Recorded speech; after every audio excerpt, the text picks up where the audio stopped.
আজকের চোখকাড়া দৃশ্য হলো ঘন জঙ্গল। না, অ্যামাজন না, বুকসা টাইগার রিসর্ট। বেশি দূরে নাইবা যেতে পারলাম। একদম ঘরের সামনেই এই জায়গাটি পড়বে। জলপাইগুড়ি থেকে মাত্র কয়েক ঘন্টার দূরত্বেই পড়বে বুকসা টাইগার রিসর্ট। প্রকৃতির সৌন্দর্য দেখতে কারই না ভালো লাগে। কম খরচে তোমরাও প্রাণ ভরে নিঃশ্বাস নেওয়ার জন্য এখানে চলেই আসতে পারো। কিন্তু শোনো, এখানে কিন্তু ফোনের কোনো নেটওয়ার্ক পাবে না। এত সুন্দর তোমাদের সময় কাটবে এখানে, তোমাদের কিন্তু ওই ফোনের নেটওয়ার্কের কথা মনেই থাকবে না, ট্রাস্ট মি। চারিদিকে গ্রিনারি, গাছ আর গাছ দেখতে পাচ্ছ, চারিদিকে জঙ্গল। যেদিকেই চোখ তাকাচ্ছি কিছু না কিছু শুধু গাছ আর গাছ, বিভিন্ন রকমের গাছ। এক এক সময় এত সুন্দর একটা স্মেল আসছিল। কিছু পাহাড়ি ওখানে গাছ আছে, সেটারই কোনো ফুল বা ফল এরকম কিছু স্মেল, যেটা খুব সুন্দর অ্যারোমা, সেরকমও আমরা পাচ্ছিলাম। দেখতে পাচ্ছ সামনে পাহাড়। ওফ, জায়গাটা জাস্ট দারুণ। আর এই সাইডে বাড়ি দেখো, প্রত্যেকটা বাড়ি এত সুন্দর দেখতে, ছোট ছোট, কিন্তু হোমস্টেগুলো এত সুন্দর দেখতে, শহরে আর আসতেই ইচ্ছা করবে না। তো চালগুলো দেখো এত কালারফুল। আর এখানে ওদের হাতের রান্না যদি একবার খাও, বিশ্বাস করো মুখের স্বাদটাই পাল্টে যাবে।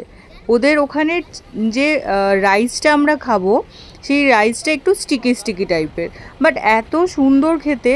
যে কোনো একটা সিম্পল ওদের হাতের তরকারি তার সাথে মাখিয়ে খেলে তোমার আর আদার্স কিছু মাছ মাংসও লাগবে না। আর একটা স্পেশাল চাটনি থাকে ওদের, আর কাঁচা লঙ্কা, যেটা আমাদের এখানে সচরাচর ওরকম টাইপের পাওয়া যায় না। তোমরা যদি যাও ওদের ওখানে হোমস্টের খাবারই খেও, বাড়ি থেকে মানে নিজেরা বানিয়ে ওরকম কিছু করো না, মানে ক্যাটারার দিয়ে বানিয়ে হোক বা নিজেরা বানিয়ে হোক, ওরকম কিছু করো না।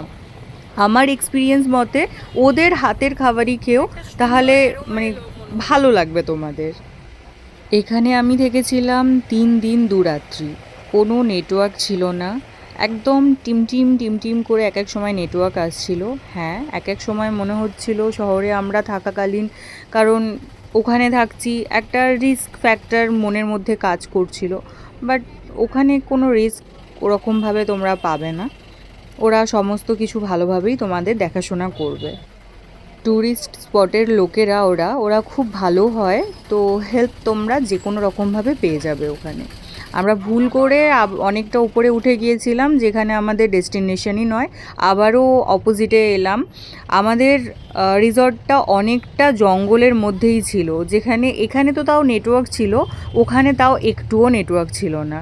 চলো, দেখতেই তো পাবে। যাচ্ছি সেই হোমস্টের উদ্দেশ্যে, আবারও ঘন অরণ্যের মধ্যে থেকে। দেখে চোখে এত শান্তি হচ্ছিল। আর যাদের একটু ভমিটিংয়ের ফিল আছে, ওই একানো বেঁকানো রাস্তা, তো তাদের একটু প্রবলেম হতে পারে। আমার নিজের ছোটোবেলা থেকে এত বমি হতো বাসে, আমার খুব কষ্ট হতো। তো বাট আমি পাহাড়ে 3-4 বার গেলাম। আমার এখানে কিন্তু ফার্স্টবারে একটু কষ্ট হয়েছিল, বাট আর একটুও কষ্ট হয় না। তো আমার বরং প্র্যাকটিস হয়ে গেছে। আমার আমি লোকাল ট্রান্সপোর্ট ইউজ করতে আমার বরং এখন ভালো হয়। তো যাদের এরকম ভমিটের প্রবলেম আছে, আমি বলবো ডেফিনেটলি তোমরা পাহাড়ে যাও। ওখানে গিয়ে 1 সপ্তাহ অ্যাটলিস্ট থাকো, তো তোমাদের হ্যাবিট হয়ে যাবে। চলে এলাম আমাদের রিসর্টে। না, এটা না, দেখো আস্তে আস্তে ভিতরের দিকে যত যাচ্ছি, একটা হোমস্টে আছে। দেখো এত সুন্দর, প্রত্যেকটা হোমস্টেই সুন্দর দেখতে, কিন্তু আমাদেরটা আরও স্পেশাল। তুমি দেখো, তোমরা দেখো তো শুধু।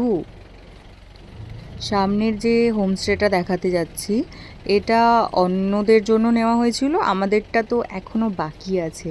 কালকের ছবিটা তো তোমরা দেখেইছো, ছবি ফেসবুকে দেখতে পাবে।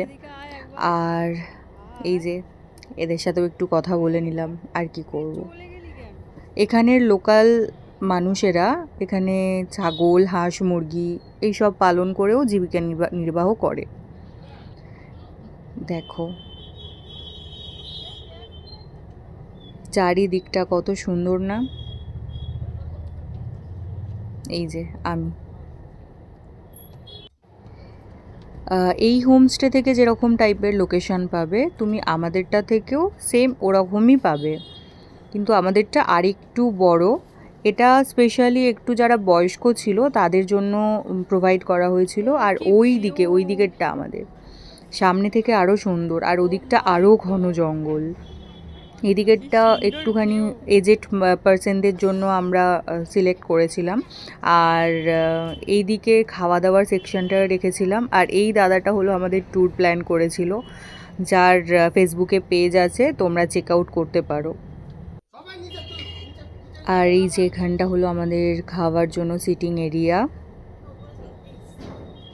সব ঘরগুলো দেখছিলাম। আর এই যে আমি একটু নিজেকে না দেখালে হয়। আর এই দেখো এই সাইডটা এরকম।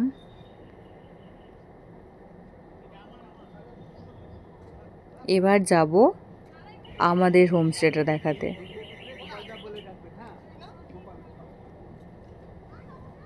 কত গাছ, এত গ্রিনারির মধ্যেও এত সুন্দর গাছ দিয়ে সাজানো। আর এই যে এখান থেকে আমরা লঙ্কা তুলে খেয়েছিলাম, এত ঝাল। যে এবার ওখান থেকে বেরিয়ে এসে ঠিক ডান দিকে আমাদের হোমস্টেটা ছিল, যাচ্ছি এবার। কোন দিক দিয়ে যাব? এদিক দিয়ে দাদা, ওই দিক দিয়ে।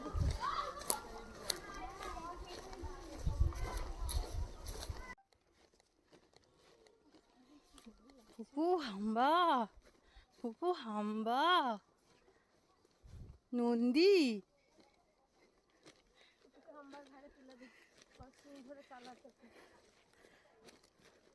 বাবা হাতে লাগেজ নিয়ে ভিডিও করছি, অ্যাডজাস্ট প্লিজ।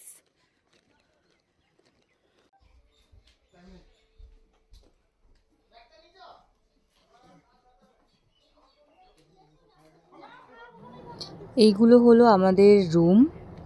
এই রুমটাই ফার্স্টে খোলা ছিল, দেখালাম। এর পাশেরটাই আমাদের।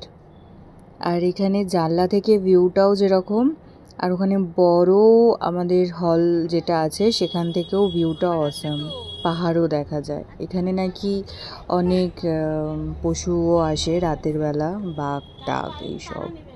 তাই হোমস্টেগুলো নিচে কোনো কিছু নেই, গ্রাউন্ড ফ্লোরটা পুরো ফাঁকা।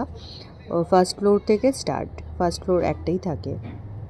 আর এই যে এটা আমাদের রুম, আর এটা আমি অ্যাজ ইউজুয়াল।